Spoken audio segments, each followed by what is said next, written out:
everyone. My name is Zipporah, and I am a faithful believer in Jesus Christ. But I also am the poster child of denial. So this is very timely and coincidental that I'm speaking about this tonight. It's the first in our 8 principles, realizing I'm not God, and I admit that I am powerless to control my tendencies to do the wrong thing, and that my life is unmanageable. I used alcohol and drugs to either forget things or to escape what was going on in my life. I never was peer pressured or coaxed into doing anything. I just wanted to be the first one to have the experience. And it wasn't because my dad was going to prison for something super embarrassing or my parents got divorced or anything like that. It's because I wanted to do it and it was fun and, YOLO, all the things. Denial for me was like my security blanket, my comfort zone. Many of you, when you look at me, you're probably like, oh my gosh, she's always smiling. How does she do it? Wow. People usually tell me that I live in like unicorn rainbow land or whatever, like nothing ever gets to me. But that's because I don't have time to sit and sulk in all the things going on in my life. I have 2 kids, I'm a single mom, I do it myself. And if I cried every time, which I could do right now, but we're not gonna do that. So if I cried every time that something went awry in my life, I would never stop. So I pushed past it. And I never really realized that it was a problem until Carla called me out because she was like, wow, you're just so, and I appreciate it for it. It really helped me. You're just so happy. That's so awesome. I'm so happy for you. Like, that's so cool. I wish I could be like that. It's a great mask that you have on. And I was like, mask? What do you mean mask? I'm not wearing a mask. And I was a little bit offended because I just met you, Carla. And you're telling me that I have a facade? Like, how did you figure that out so quickly? I have worked on this for 28 years. If I had my way, no one would ever know exactly how crazy my life was at any point. But that doesn't help you grow. When you stay in denial, you don't admit that your life is falling apart to someone you love, to God, to even yourself, which that can be the hardest part sometimes. But when you don't admit that you have a problem and that you really can't, you just don't have the tools to handle a situation, if you don't do that, you're just gonna relapse. I was sober this time around last year. I thought that I was gonna be okay. Like, my birthday is in 12 days, just in case you wanna know how days. But, it is. And I haven't really celebrated a birthday since I was 17 sober. I don't know how to do that. How do you celebrate it? Sober, what do you do? Oh, blow those stupid horror things, whatever, I don't know. Yeah, I know. But as the days came to my birthday, in my mind, subconsciously, I was already relapsing. I was like, I have to. It's my birthday. I have an excuse. But in my mind, I'm like, yeah, guys, I'm totally fine.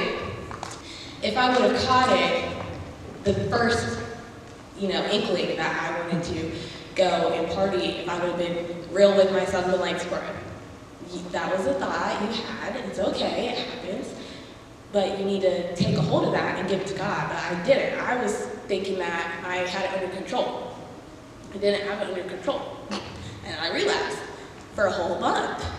And when in my opinion, because that's all I can go off of is my experience, but when you relapse, or when you're sober and then you relapse, it's so much harder to go back to not smoking or whatever you choose to do. Which stinks, because with denial comes pride. You deny things because of your pride. So for me to be like, okay guys, I failed, who am I? I'm not a failure, I'm just poor. I don't fail. No one sees me fail. When's the last time you could tell somebody that you saw me fail? Never, period. So I always quit before that. I could change the narrative and make my own story, but that's whatever. So sorry, I might be rambling a little bit. I have a lot to say about denial. I hope this is helping you, and at least a little bit, even one person. Okay. So, Okay, thanks. Okay. Yeah. Thank you. And I'm praying for that. And that's another thing. I'm just going to take a little pause. You might think I'm doing too much with this camera, and I feel a little bit like I am too, but I brought it because I have a YouTube channel, and that's not me self-plugging these who are on YouTube. That's not what this is about. But I do. And God told me months ago that I needed to do this on my channel, and I was like, yeah, okay, I'll do it, yeah. And here we are. I was made for this. And I have been in denial of that because I'm scared to fail.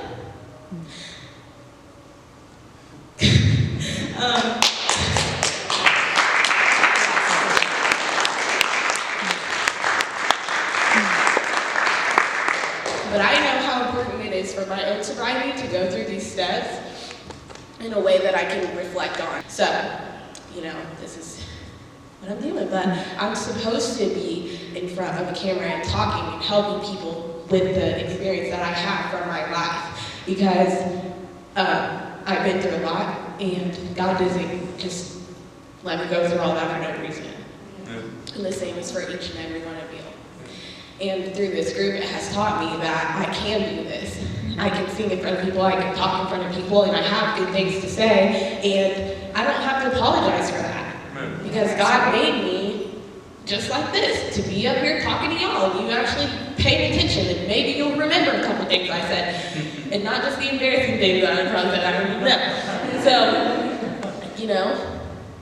there that is, yeah. But I say all that to say, God made all of you. I'm not any different than any of you here. And God made each of us with a certain purpose to do. We went through what we went through to be here right now to help people outside of here. So don't discount the blessings that God gave you because people have told you in your past that you weren't good enough or you did too much for anybody to care what you have to say, because that's not true. Amen. Yeah, so I have no idea where I'm at here. I think that admitting that you're not God, I mean for me, at least, not that I thought that I was God, subconsciously maybe I did, but it's not like I was like, I'm God, But when you try to fix your pain and your all your issues yourself, you are trying to take that place of God in your life. Like when you deny that there's issues going on, your life is perfect and you don't need Him. So you're not allowing Him to come into those places of your life. And it doesn't make the pain go away, it just freezes it there.